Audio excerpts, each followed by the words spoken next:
Welcome to Unbox with Tunvey, a podcast that speaks to people who've led unusual lives, unconventional lives, made some different, sometimes tough decisions, but are committed to living up to their highest potential and making a difference in the world. This is Unbox with Tunvey, and today I have with me someone I look up to and someone who I think is truly making a difference in this world. While her journey started off as a forensic scientist, today she is a spiritual teacher and educator. And I think as our conversation progresses, you will understand more about where she comes from and her purpose in this world. Please help me welcome Meena Mahajan, fondly called Meena Ji, and also called Guru Ma. So tell me, how's this journey from Meena Mahajan to Meena Ji to Guru Ma happen? Thank you, Tanvi. Firstly, thank you so much. It's such a pleasure to always talk with you. I don't know actually. I really don't know how this has progressed. And if you ask me, I also go back and sometimes wonder how this has been. But I think the journey of spirituality is a journey of wonder. So I think it's best to just keep wondering what is happening. So, you started your life from a very scientific space. It was hardcore science, and now the life that you're leading and you're helping people understand their spiritual sides more. Do you feel a disconnect, or do you feel that they're aligned? I think when I started, that was like almost 3 decades back. And my curiosity was this, that is it connected or is it something different? And if different, then there must be something parallel. So I had all of this in my mind. But of course, I had a lot of conviction that if I'm choosing this path, there is something more to what people know about spirituality. What was the most intriguing thing for me was, being in that forensic field where, you're meeting a lot of cyber experts and you're in the crime scene all the time and trying to assess why the crime happened. So this why used to be, this used to affect me a lot, like when you're talking to a criminal, he's committed a crime, he deserves a punishment. But I often used to wonder, why did he commit the crime? The why was very strong with me. Which is when, when I started exploring things, and we speak of the dark web, okay? And the dark web means that whatever you have Googled or whatever, there's a footprint that you have left. And today, if I was to see that 28th of April 2017, what was Tanvi watching? Yeah, in the dark web. The dark web has every information. So, the karmic web is just like that. Yes, so your footprint is everywhere. You can't wipe it out. Whatever you have thought, whatever you have done, not just in this lifetime, but all the lifetimes, if you believe that there are lifetimes ahead. And so everything's recorded, And this mere thought used to make me feel that I need to get into this dark web and karmic web. I need to explore more. And that is when I just said, that's it. अब मुझे यही करना है. This is what I want to do. Wow.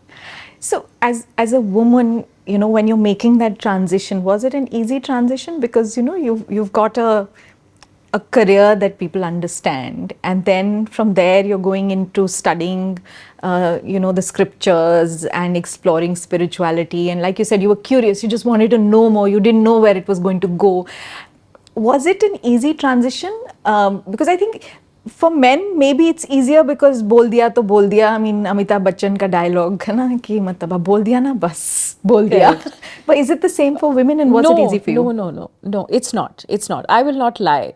I think I believe now, and I say it now, that it's not about a man and a woman. It is about every human being. Having said that, I still know that it is not easy for a woman to pursue what she wants to do, And it wasn't that easy for me also, because, you're a lot younger in those days, and that is how the society wants you to function. And I had all of that, but then still I was making that decision. So, you get these, people frown, they raise eyebrows that isko sadhvi to nahi banna hai, or else is maybe something's not working for her. So she wants to embark on that journey. Are you escaping something? Exactly. And that was something which used to give me more push, that why is it that people think that spirituality is something which people who have lost in their lives want to pursue, or तो कुछ करने को नहीं है तो ये कर रहे हैं. spirituality kar lo, this was also one of the push, because I knew what I was doing. And also, Tanvi, what I feel is that everybody has dreams and we all want to pursue our dreams, but not everybody has clarity about that. Yeah, I think clarity is, or the lack of clarity is probably one of the biggest issues. I was recently, in fact, I think I spoke about it in one of my social posts, etc. Trevor Noah was interviewing Oprah Winfrey, and he asked her, he said that, you have literally interviewed every successful person on the planet. What is the one thing that they all have in common? And Oprah Winfrey replied, they know what they want. Exactly. It's just that clarity. And that clarity is not about when will this happen, how many years is it going to take. It's like a lamp. That little lamp will show you the next step. It will not show you the forest. It will just show you the next step, So when you have faith, and when you know, and your values are intact, your culture is intact, you are committed, you're consistent, then you don't even worry about the amount of years, or, like how much time is it going to take for you to get where you want to get. True. In fact, when I'm coaching and somebody asks me how long will it take, the minute that question comes up, you know that they're not really committed to their change or their growth, because they're looking at the watch and saying ki bhai, is it going to be 2 sessions or 4 sessions, and I think same holds true for goals. If you truly want to achieve something, you don't even think about how long it's going to take. You're at it. That's the growth mindset even spirituality has spoken about, that when you have that mindset, or you are working towards inculcating that value in you, you're not supposed to look at the result. You're not supposed to look at the number of years it's going to take for you to get there. It is just about your commitment and consistency. That's it. In fact, you work with a lot of successful people, and maybe we'll talk a little bit more about that. You brought up growth mindset, but you also mentioned spirituality. In today's day and age, I think people somehow assume that if you are spiritual, you can't function in this world. Matlab, these are two things that are poles apart, that either you can be materially successful or you can be spiritually successful, but the twain shall never meet. And this is the myth. Yeah. That should be busted now. And I'm glad we are having this conversation, because one is that because of this myth, usually spiritual people are judged. Yeah. Because they're supposed to be a certain way. They're supposed to be draped in maybe some, the orange, and, not maybe dressed well or something, so they're always judged, because it's that, a spiritual person cannot be wealthy, a spiritual person cannot be abundant. And on the other side, there is a myth which says that spirituality and materialism don't go hand in hand. This is such a big myth.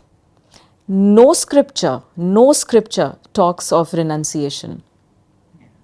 No scripture has said that you cannot be spiritual and material at the same time. In fact, all the people who have ever had an access to the Bhagavad Gita, Krishna has spoken about the middle path. Krishna has said that you don't need to be in vairagya, which means you don't need to run away from life and say that, this is not working. Yeah, this is not working for me. Because usually people use spirituality as a way to escape from life. So Krishna says that's not right. And then he also says asakti is not right, which is completely drenching yourself in the material world and misusing your powers and exploiting the people around you, exploiting whatever position you're in, there's a tendency to exploit your people. So Krishna has very nicely explained the middle path. He says, I'm not asking you to renounce anything. You don't need to go into a forest. I'm going to give you all the pleasures of life. I'm going to fulfill all your dreams, all your cars and your houses and everything. And you walk the middle path with me. But the middle path is about spiritual knowledge. And that is what is lacking. So usually you will see people who don't have the spiritual knowledge making comments on either side. Yeah, true. So anyone who is on this path will never have any illogical debate about this path. Yeah, that's so true, because there is always this assumption that spirituality equals austerity. The minute you're not austere, it means that you're either not spiritual or you're fake, So there's also, and there are people who, I think maybe with that's Kali Yuga, I don't know enough about it to comment, but in today's day and age, also finding someone who can help you break these myths is not easy, because everyone is got a little bit of knowledge from the scriptures, a little bit of knowledge from some book here or some book there, and then interpreted it in their own way, and is now talking about it. And for a common person, it becomes very difficult to, because I've not read. So if I've not read something and I hear two views, and if they are both talking fairly authentically or convincingly, it's very difficult for me to figure out what's the reality, and breaking that myth becomes that much more difficult. Yes, and that is where I bring in the concept of a G cube. Easy to understand. G cube is Guru, Gyan and God. Okay. So the Guru, we were speaking about the Vakt Guru. A lot of philosophies, yes. You yourself, you understand what is a Vakt Guru. We talk of a Sakshat Guru, a living Guru, know. So the Guru brings Gyan in your life. He's like a signboard. He brings Gyan in your life to take you towards the godly, the path, and not God really, but towards a path which is more divine, which is more meaningful. Now the problem is that this whole concept of a guru is also contaminated, because it's not being explained and practiced very well. So a guru is, in today's age, a guru is a modern proponent of the Vedas and Upanishads. Yeah, because none of us understand it. Exactly. And when we try to understand it in the older ways, most kids or even adults, it just goes above our head, and you can't get engaged in that conversation because you're not understanding it. Yeah, but nowhere, I think somebody as revered as Ramakrishna has also spoken of the nature of a guru in Kali Yuga, that a guru who is existing in this day and age needs to abolish the old mold and needs to bring in the new mold, which is more specific and more relevant to the people living in the current times, So imagine if we are having this conversation and you're asking me questions in English and I'm giving you a Sanskrit verse for it. Yeah, that's not a conversation. That's right. Yeah. So a guru of this age has to make things simple, has to has to tell you in a more modern way what has been conveyed in the ancient scriptures. And that is something which is missing in the society today. But there are gurus, and that's where I say that, when the disciple is ready, the guru just appears. So we also see, so many times I say that the guru and the disciple, they have the same frequency. Guru is supposed to speak dharma. He is supposed to speak the truth. And the truth is the eternal truth. It's not my truth and not your truth. Absolutely, it's the eternal truth. So when you're ready to hear the truth, somebody who is able to speak the truth will appear as a guru. If you're not ready to hear the truth, then you might get engaged into the pseudo side of this subject. So people speaking your language. People will speak what you want to hear. It's true, so many times, and it's called the confirmation bias as well, and NLP calls it the reticular activating system. There's a filter. We basically see what we want to see. Exactly. And because of that, you're right. When you're ready to hear the truth, it appears. In fact, we were just talking before we started shooting, we were talking about this book called The Palace of Illusions, and in which Draupadi says that, knowledge is only useful if it is distilled in the still of your own mind. Yeah. Till the penny doesn't drop in your own head, people can keep saying the right stuff, but you're not ready to absorb it or listen to it, and then that knowledge sort of just passes you by unless you keep it somewhere in your subconscious and it arises at some point. We all need that, don't we? Yeah, we are all looking out for something which is more close to reality.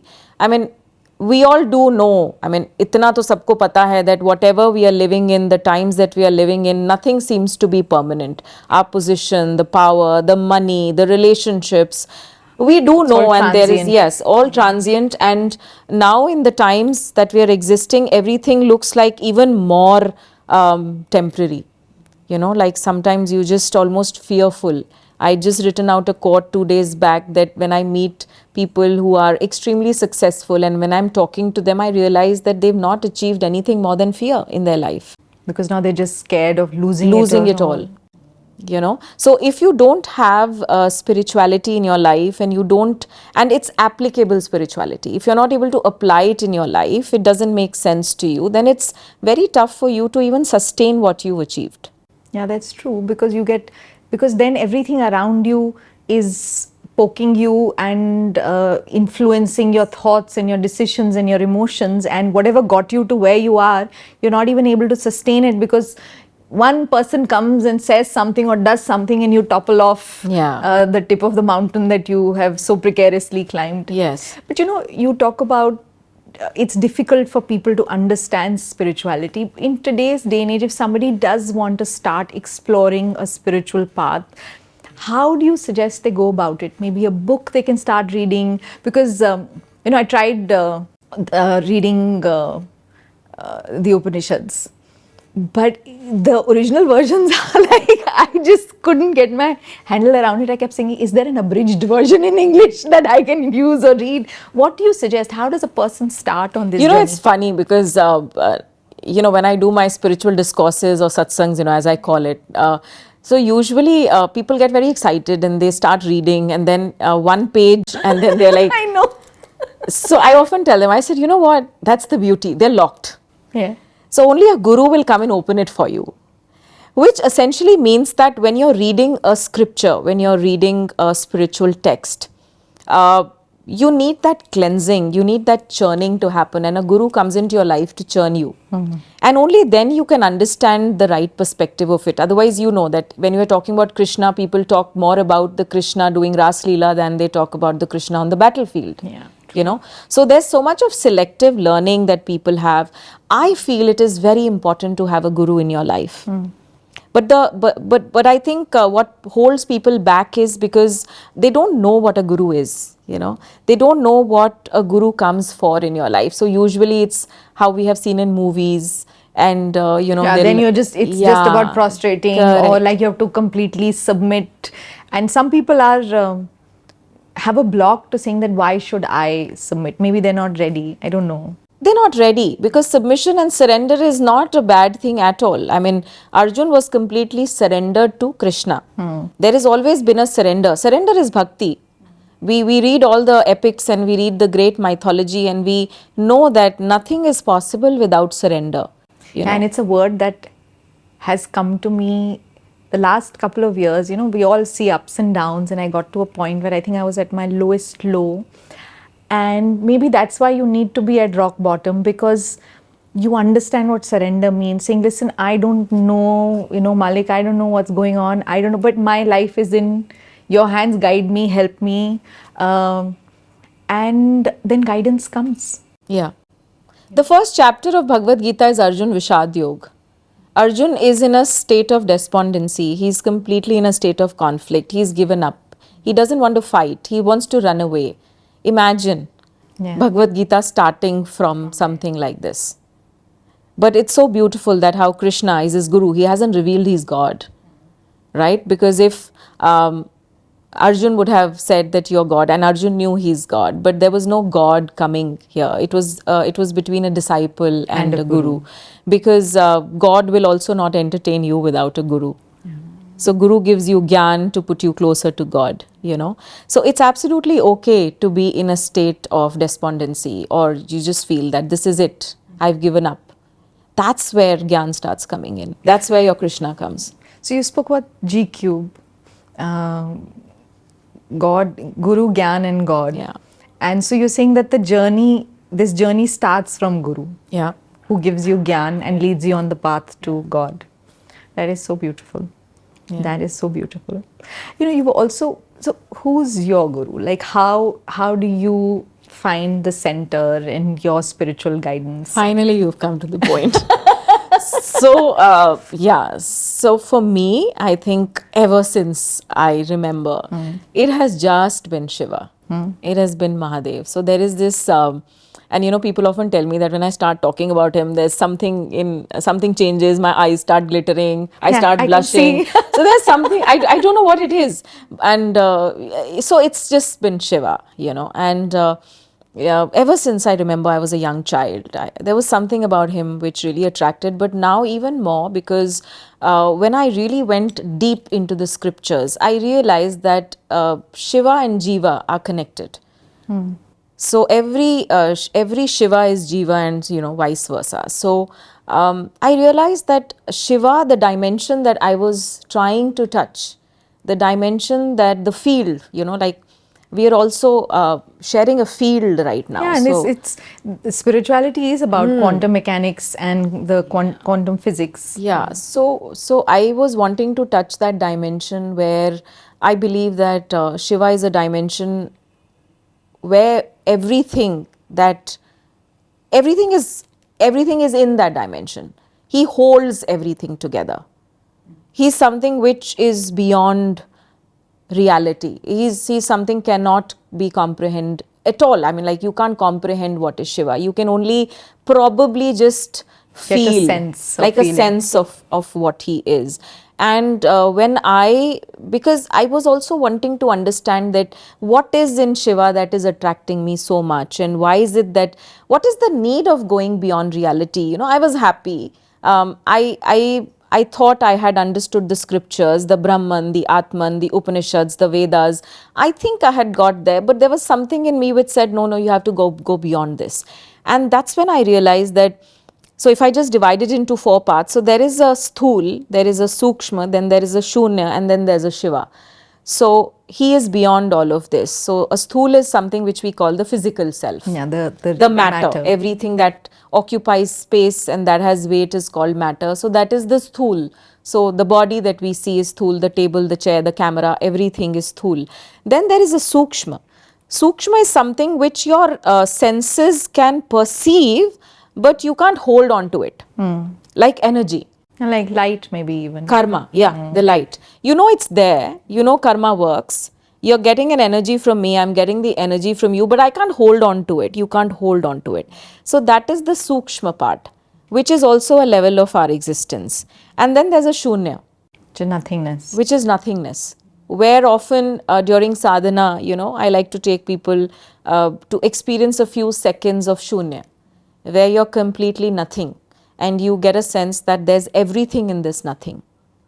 You start experiencing everything in this space. I think it happens very rarely. Like sometimes when I meditate, I'll get maybe a couple of moments of where I'm not Tunvey, I'm not Exactly. me, I'm not in my room. But it just Yeah, and it then just goes, vanishes. yeah. So that's the state of shunya. So we all have at some point or the other, maybe guided by the guru or sometimes in a state of ecstasy. We just,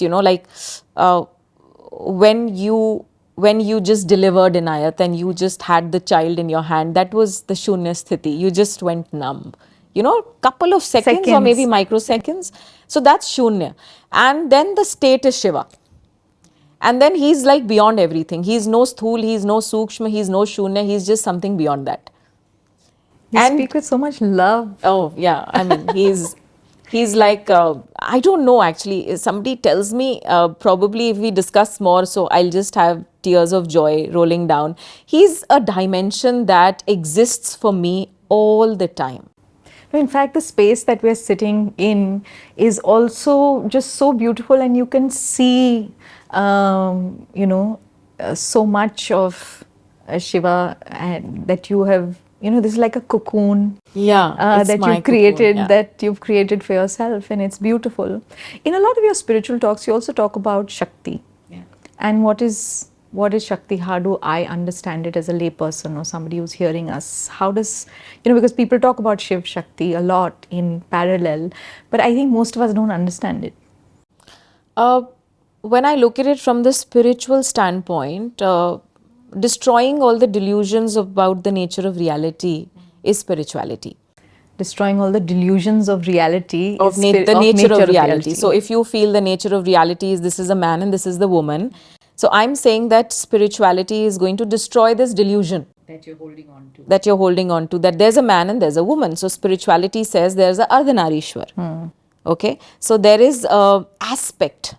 So Shiva is an aspect and Shakti is an aspect, and Shiva is the Purush and Shakti is the Prakriti part, and both need to be together in order for you to have a fulfilled life or a life of contentment, or for the Brahman to function, or for the cosmic energies to be balanced, or for the Prakriti to be balanced, everything.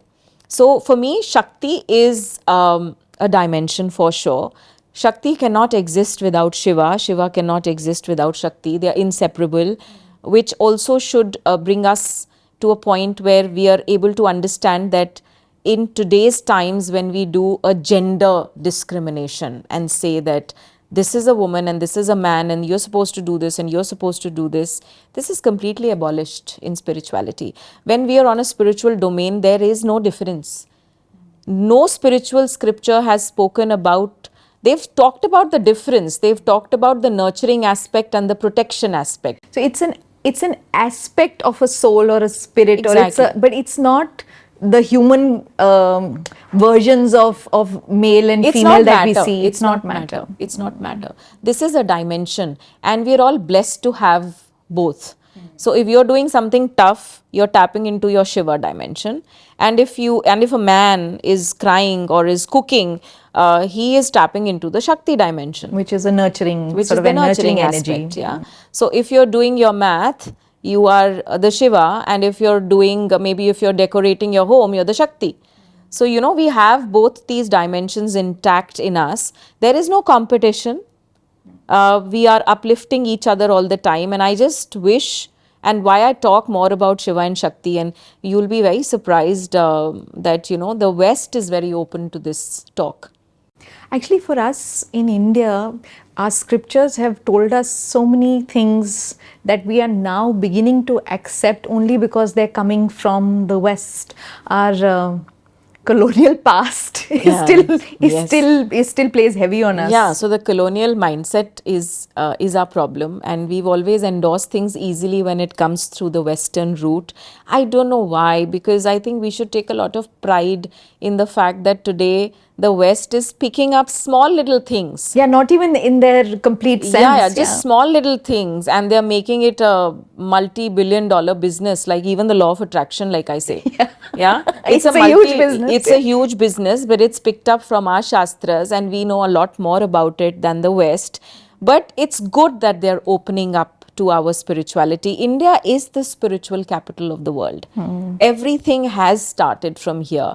But the only one disconnect that I see is that we don't have enough proponents, the modern proponents, telling the younger generation about how to apply this discipline in your life. No, true. And even if I take a small example like yoga, you were mentioning something about living a yogic life, and I realized that for most people yoga is either pranayam or an exercise, and this has also come a little bit from the West, where they've picked one aspect and that aspect has become whole by itself, and the whole has been forgotten. So this is the problem, that we have a Western lens to look at our scriptures.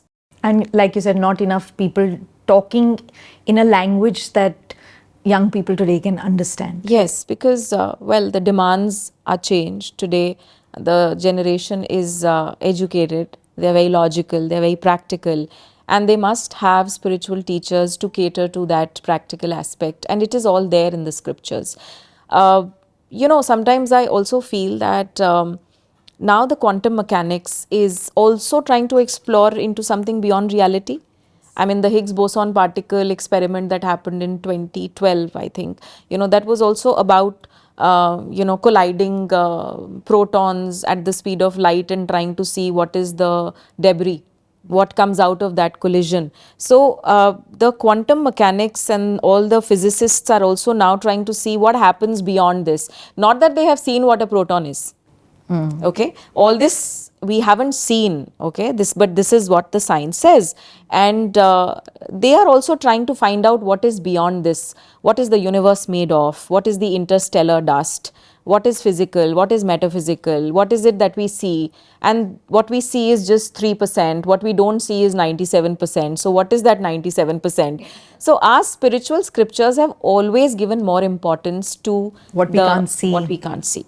And that is where all the destiny and all the karma and everything is stored. What we see on the physical level is just the manifestation of what is on the non-physical level. No, but you're so right when you say that science is trying to understand what we can't see. Like you said, 97% is things that we can't see.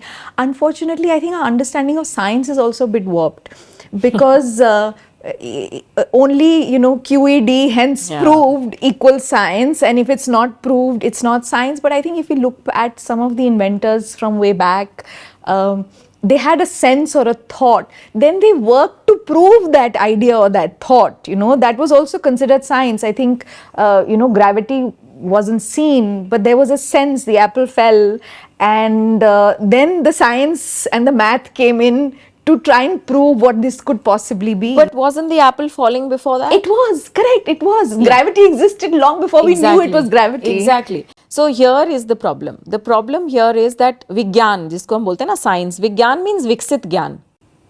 Extended knowledge. Extended knowledge. ज्ञान तो उसमें भी है. So what Edison did when he kept working, actually that was the discipline with which Edison was working was spirituality. What Abraham Lincoln did, the discipline, the consistency, the commitment he had for his experiment, that was spirituality. So spirituality must be understood as a discipline in relationships, in your finances, in your physical health, in your mental health, in your career, in your profession, everything.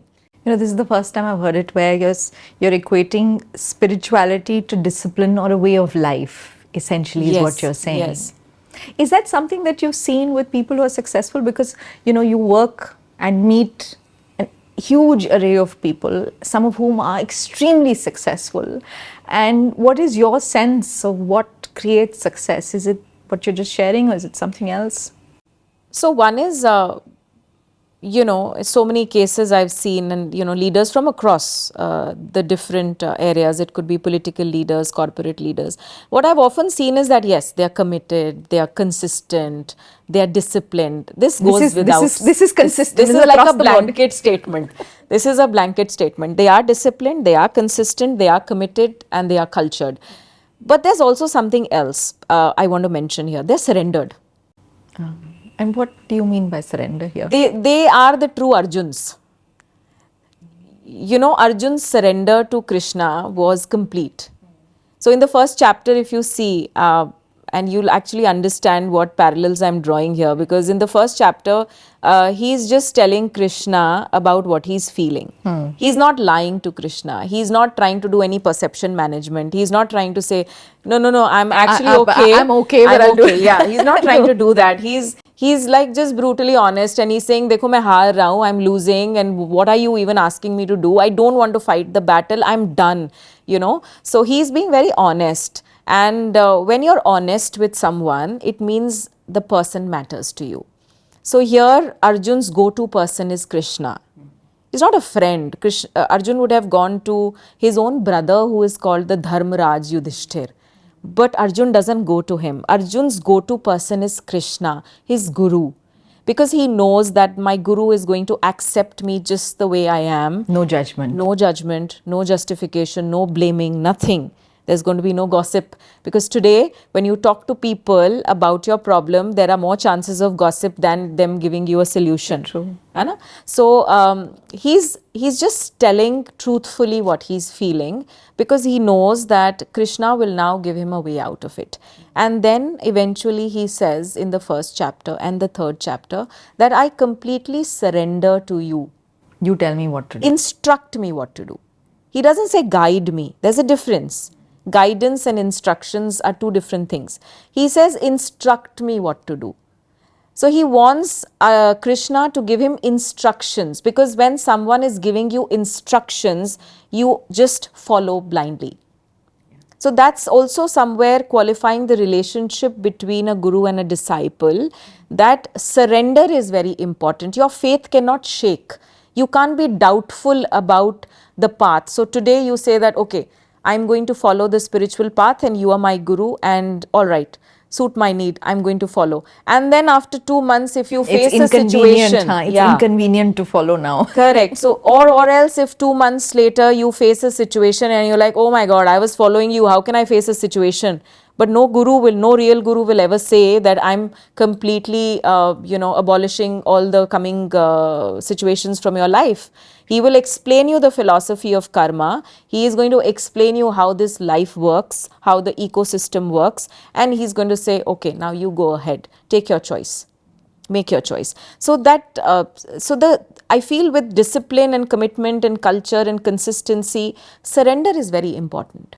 So, what would surrender, let's say somebody who's not overtly spiritual or doesn't have an actual guru, and they are on some kind of a spiritual path, who or what would they surrender to? Their goal, their purpose? Like, what would surrender mean for them?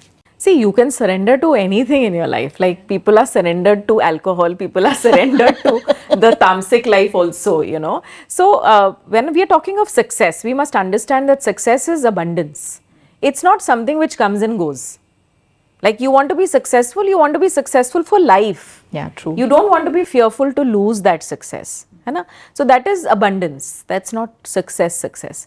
So when you touch that vibration of abundance, you naturally know that who should you surrender to. So now for me, it's very easy to say, surrender to the guru. But then the question is, who is a guru? Where do I find the real guru? What if I surrender to a pseudo guru? Correct. So here, because when you are abundant, you have that vibration that you will not attract anything pseudo in your life. You'll attract the genuine guidance. So you will the surrender is automatic then. You don't have to really struggle to surrender. So sometimes when people ask me, how do we know that we found a real guru? I know where they're coming from. So I will usually say to them that the day you feel like surrendering to someone, the day you feel that you will not be judged, and you find respite in that aura, because guru is a state, he is not a person. हमारे अध्यात्म में कहते हैं कि गुरु एक अद्भुत घटना होती है आपके जीवन की. It's not a person. It's a state of being. It's a state of being. So when you are on that vibration of abundance, there is no problem in surrender. It just happens. So just like the way Arjun surrendered to Krishna, just the way Hanuman surrendered to Lord Rama, it was instant. They were not doing too much analysis. Pseudo should I surrender or should I not? What will happen? So it just happens, and that's, I think, when I see the blueprints of successful people and truly successful people who are able to retain their money, their relationships. Now you can be rich, but then maybe there's a big void on the other side of life. Yeah. So, or maybe you're rich, but your body, you're sick. So that's not being successful. Successful is abundance. At all levels. Absolutely. At all levels. And then it's your own state also. You feel abundant all the time. You feel blessed all the time. That is something which you would have read, the state which scriptures have mentioned, Sat Chit Anand, Satchidanand. So that is actually the state, and usually successful people are on a high all the time.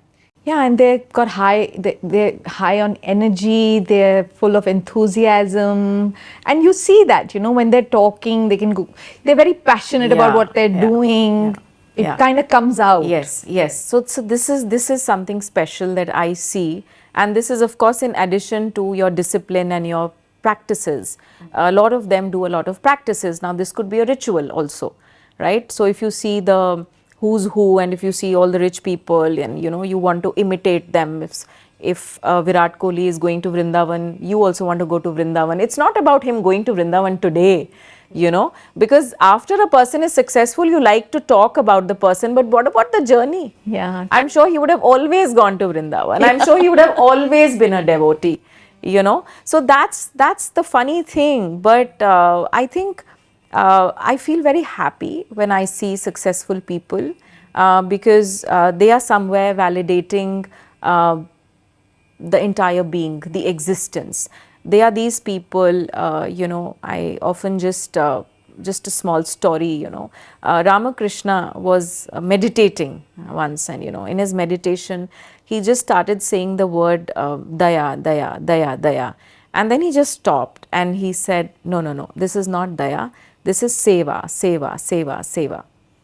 And this is where I also realized that what he was trying to do is, in the old mold, they said that there has to be a lot of daya, a lot of compassion for the people, the underprivileged or the people who are not so fortunate.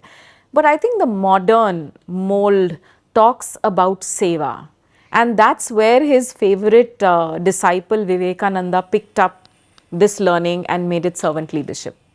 No, in fact, that's something you are employing in a big way now. You have this organization called Siddhi that is doing immense amounts of work across the country. You're working with women and children and feeding people. Was this the thought behind founding Siddhi, or was it just a need to do good? It always happens, Tanvi. Like, you don't really plan it, because spirituality and seva are synonymous. They are kind of symbiotic. You cannot do seva without spirituality. And hence I always say that don't confuse charity with seva. I mean, it's not that, you're just throwing breadcrumbs on the poor people, Seva is something where you're devoting yourself. You're actually offering yourself without having that feeling that you are the one doing it. Is that you are the medium and That's something good is being done through your hand. Yes. In fact, there are stories which have actually spoken about the character, Harivansh, like they've spoken about the character of people who, if God has made them capable, they would not get that sense of, even that, main kar raha hoon. It's just something that, okay, I mean, there's somebody who's doing it for me and I'm just giving it ahead. So that is something which becomes the character when you're on this path, and seva automatically just comes in. Because आप कर ही नहीं सकते ना सेवा, नहीं तो आपका feel good factor होगा.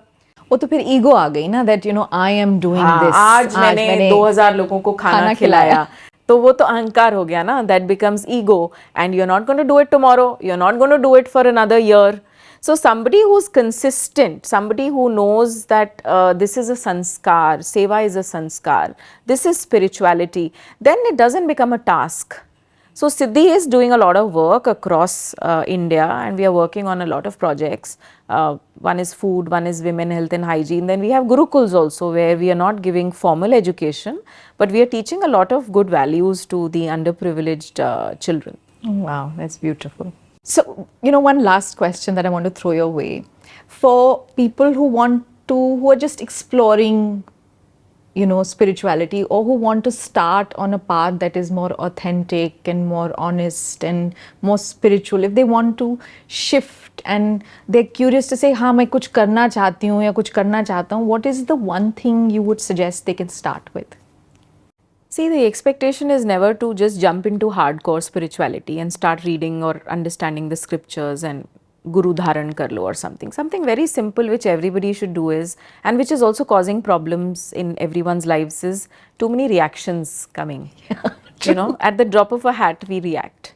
We cannot, so there is, the tolerance is really going down professionally, personally, Yeah. So that is where people are really suffering, because the reactions have a consequence. So I think the best way to start your spiritual journey is to anchor yourself. And anchoring yourself means, you forget meditation and where to learn and this and that. Just start practicing about 20 minutes of silence. Wow. Every day. So just sit in silence. Silence is very powerful, because silence, I always say, is a test of your own intellect. All the answers are inside. Yeah. You get a true reflection, So silence is something which you don't need to learn from anywhere. Just sit in silence for 20 minutes every single day, and you will realize miraculously that you have stopped reacting. It's so amazing. And the 20 minutes is not going to be easy. It's not easy. because your monkey mind is going to start throwing everything. Then there'll be a lot of justification.